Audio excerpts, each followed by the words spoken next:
Hey everyone, Father Patrick here. We're in the great Dominican Basilica of Santa Maria, sopra, Minerva. This church was dedicated in the Middle Ages and has been a glorious possession of the order since.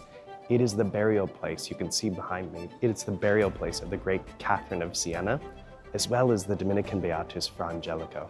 It was here in this church that Catherine would come every day to receive Holy Communion, often from the hands of her confessor, Blessed Raymond of Capua.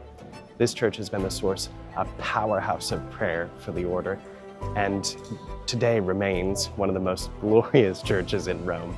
At St. Catherine's feet, you can see behind me the crowds, at St. Catherine's feet during these days of the Jubilee of Youth, we are blessed to offer for veneration the relics of Blessed Pier Giorgio Frassati.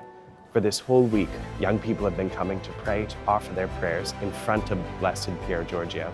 Blessed Pier Giorgio didn't have just an accidental connection to the order. He was very proud to be a lay Dominican. He made promises to the order and lived that vocation, the vocation of preaching truth in a dynamic and tremendous way. He was inspired above all by the example of Savonarola, the fiery preacher of Florence who initiated a great moral reform.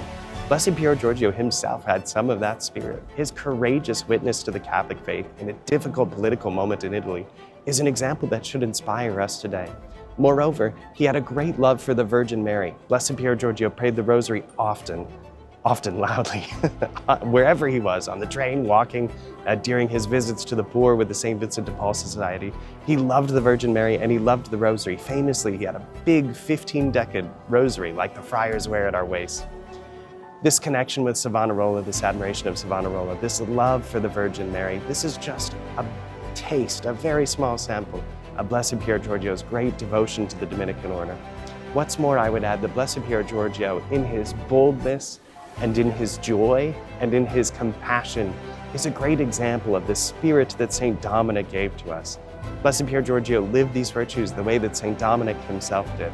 When we look at Blessed Pier Giorgio, we should see a great example of a layman whose life was transformed by the Dominican charism. It's an interesting thing to think, what would my life be like if I were transformed after this charism, the same way that Blessed Pier Giorgio was? Let's go to his feet today and ask for his intercession. Blessed Pier Giorgio Frassati, pray for us.